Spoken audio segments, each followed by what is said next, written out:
Pessoal, hoje a gente vai falar de uma parte do corpo que ela é meio, eu não vou dizer negligenciada, é porque a gente quase não mostra essa parte do corpo para os outros, né? Assim, não na maior parte das vezes.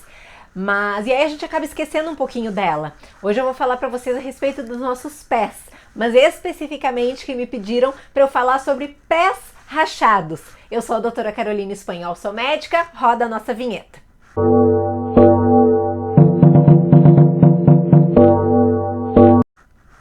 Quando a gente está falando de pé rachado, parece simples, né? Mas existem inúmeras causas de pés rachados, né? Tudo aquilo que pode levar a uma fissura ali da nossa camada córnea pode levar a um pé rachado. Eu escuto muito em consultório quando o paciente chega com o pé rachado, dizendo para mim que, ai, doutora, eu acho que meu ácido úrico tá um pouquinho alto, porque o meu pé tá rachado.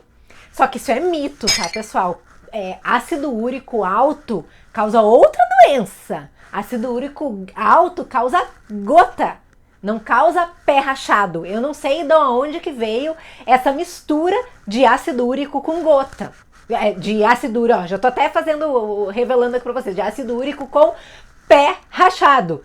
Não tem, tá? Pé rachado existem outras inúmeras causas. Pode ser somente uma hiperkeratose mesmo. Às vezes a gente sabe que a palma da mão e a planta do pé, eles possuem uma pele diferente, né? Os núcleos que a gente tem aqui na nossa pele glabra, que a gente chama, são diferentes. Então, por isso que é uma pele de proteção, por isso que elas são mais suscetíveis a apresentar por vezes uma rachadura, mas tem inúmeras doenças que podem levar a um pé rachado. Posso citar algumas aqui para vocês, por exemplo, psoríase, a própria hiperceratose, que é um espessamento ali da nossa camada córnea, que é a camada mais superficial da epiderme, o simples fato das mulheres principalmente lixarem os pés toda vez que vão a pedicure.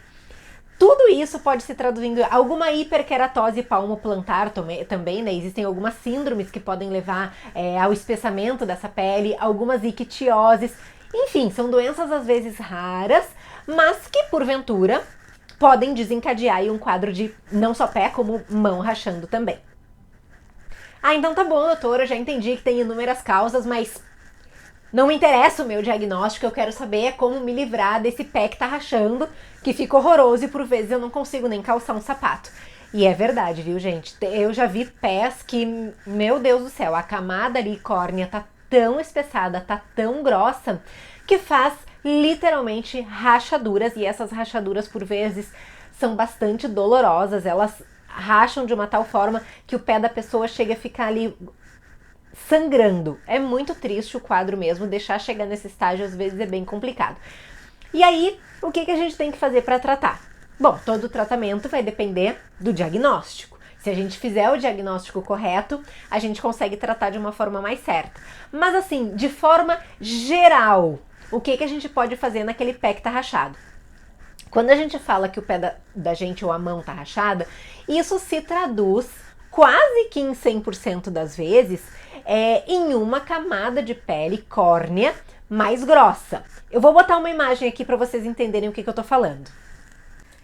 Então, pessoal, tudo essa parte que tá mostrando aqui nesse cor-de-rosa mais bonito, ó, e mais desenhado, é o que a gente chama de epiderme, que é a nossa camada mais superficial de pele. Quanto mais aqui em cima da lâmina tiver, pensa que é a camada mais superficial de pele. Então, vamos supor que a nossa pele realmente está assim, certo?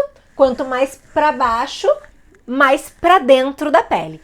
Então, a camada, quando a gente tem um pé grosso que vai descamar, a gente fala que é essa primeira camada de pele aqui, que a gente chama isso de extrato córneo, que é o nosso epitélio estratificado mesmo, que é onde tem a nossa queratina. Quando o pé da gente vai descamar, essa queratina, ela vai estar bem espessa, ela vai estar bem grossa. E aí, por alguma doença ou mesmo pelo fato da gente andar muito descalço, pelo trauma que vai acontecer ali no nosso pé na rua, essa camada vai espessar e aí por ela não ter uma estrutura de firmeza tão grande e vai estar passando também por um processo de agressão, afinal de contas a gente passa o dia inteiro macerando, pisando esse nosso pé, pode acontecer dela abrir, dela rachar um pedacinho dela aqui e isso vai levar o nosso pé a um distúrbio de pé rachado. O que a gente vai fazer para que isso tente ser evitado? Primeira coisa é tentar deixar essa camada do nosso pé mais fina. Então a gente já afina a camada para que o pé não descame tanto. Parece idiota, né? Isso que eu tô falando. É claro que para um pé, eu tô falando aqui de pé grosso, é claro que para resolver o pé grosso eu tenho que afinar.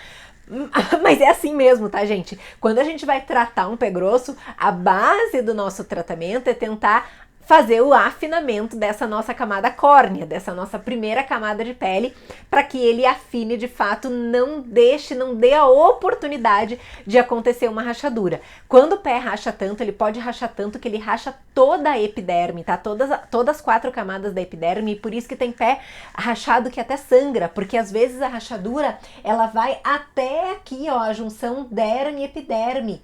E aí o pezinho vai sangrar mesmo, porque aqui embaixo, quando a gente já tá entrando na derme, já começam a aparecer os nossos vasos sanguíneos. Acho que até nessa foto aqui tá melhor, ó. Já começam as estruturas vasculares, os nossos nervos, os nossos vasos, os nossos tecidos de gordura, que vão estar mais aqui embaixo na nossa derme. Quando tudo isso aqui da pele tá sujeita a uma rachadura, isso pode chegar lá na nossa derme e aí a gente vai começar a rachar e até sangrar aqui pra fora. Então, pessoal, primeira coisa, a gente precisa fazer um diagnóstico correto. Dividir em 2 grandes grupos. Se existir doença que faça o pé rachar, vamos supor, uma psoríase, a gente precisa tratar a doença de base. Se não existir doença que faça o pé rachar, por exemplo, o pé está rachado por um próprio estímulo nosso, lixou tanto o pé na pedicure que a camada córnea espessou para fazer a nossa própria proteção. Me perdi, não sei onde que eu tava, mas vou continuar daqui. Se não houver doença, houver, por exemplo, um estímulo externo que faça o nosso pé rachar, por exemplo, lixou na pedicure que espessou a nossa camada córnea, a gente vai tratar, também vai tratar, mas aí não é a doença de base, né? A gente vai tratar do pé rachado. E aí existem no mercado alguns cremes que a gente pode usar como emoliente. Um dos mais conhecidos e que vários aqui já devem ter ouvido falar é a ureia. A ureia, dependendo da concentração em que ela se encontra, ela tem 2 efeitos. Ela pode ter um efeito hidratante e ela pode ter um efeito ceratolítico, que é de descamar mesmo, de diminuir a camada córnea. Normalmente as concentrações acima de 15% são as mais indicadas quando a gente tem uma intenção de descamar. Outra substância que pode ser usada conjuntamente ou isoladamente é o ácido salicílico. Não é o ácido acetil salicílico, tá, pessoal? Não é o AAS, é o AS, é o ácido salicílico, que também a gente pode aí variar numa concentração 3, 5, 7%, a gente pode usar também com intenção de fazer essa descamação. Obviamente que se existir uma doença de base, às vezes a gente precisa entrar com alguma medicação anti-inflamatória, por exemplo, algum corticoide. Isso vai diminuir a inflamação ali da nossa camada de pele e vai favorecer o pé a ter uma camada mais fininha com menos rachadura. Lógico que se a gente está falando aqui que um dos estímulos externos para o pé ficar grosso é o ato de lixar e o ato de traumatizar, quanto menos traumatizar o teu pé, melhor. Então, também tem pessoas que trabalham muito tempo calçadas e que vão fazendo até uma certa calosidade no pé, que também pode levar um pé grosso a um pé rachando. O ideal é sempre tirar o trauma, né? De tirar o fator causal para depois a gente tratar a causa, a consequência da causa, que é o pé grosso. Mas se tu conseguir evitar andar menos descalço ou com um sapato que não te aperte tanto, ou não lixar o pé quando for a manicure, eu sei que vai ter gente falando essa maluca da cabeça, como é que eu não vou lixar o meu pé? Meu pé tá grosso, se eu tirar a camada ele vai afinar? Sim, a um primeiro princípio sim, mas o trauma vai deixar ele cada vez mais grosso, porque o nosso corpo ele é inteligente. Ele vai achar, opa, estão tirando aqui a minha proteção, eu vou espessar mais essa camada, porque essa pessoa aqui em cima, todo dia, de uma camada fininha, eu não vou conseguir me proteger, então eu vou espessar, e tiraram, e eu vou espessar mais, e tiraram mais um pouco, eu vou espessar mais, e cada vez o pé fica mais grosso. Então vocês têm que procurar evitar isso. Gosto muito de um creme que tem no mercado, quando a gente não identifica uma doença, ou até mesmo quando identifica uma doença, mas que a gente pode entrar em associação com função hidratante para áreas espessas, é o Dermovance ES, esse que eu vou deixar aqui na fotinho aqui para vocês. É bastante legal, eu gosto de usar ele tanto em pés quanto até no cotovelo, quando tem aquele cotovelo um pouquinho mais áspero, um pouquinho mais grossinho. E funciona muito bem, eu gosto bastante, mas saibam que o tratamento do pé rachado ele é longo, é demorado, porque é difícil a gente tirar o estímulo que tá fazendo a nossa pele engrossar, né? Então é um trabalho meio ali que de formiguinha. A gente vai fazendo e ao longo do tempo a gente vai de fato conseguindo um bom resultado, mas é de forma lenta e gradual e tem que ter bastante paciência. Mas a máxima de hoje que eu queria deixar para vocês era realmente que o pé rachado não tem nada a ver com ácido úrico. Já que a gente está falando de pé, né? Nada melhor do que o Salmo 139:3 que diz: cercas o meu andar e o meu deitar e conhece todos os meus caminhos. Então, para que Deus acompanhe os teus passos onde quer que tu vá. E amanhã a gente se vê falando mais um pouquinho de assuntos que pediram aqui pra gente no canal. Um beijo grande e até amanhã. Tchau, tchau. Não quero, meu amor. Super, é bom. Filha, eu sei que é bom, mas a mamãe não quer, amor. Fecha a porta pra mamãe, por favor. Desculpa.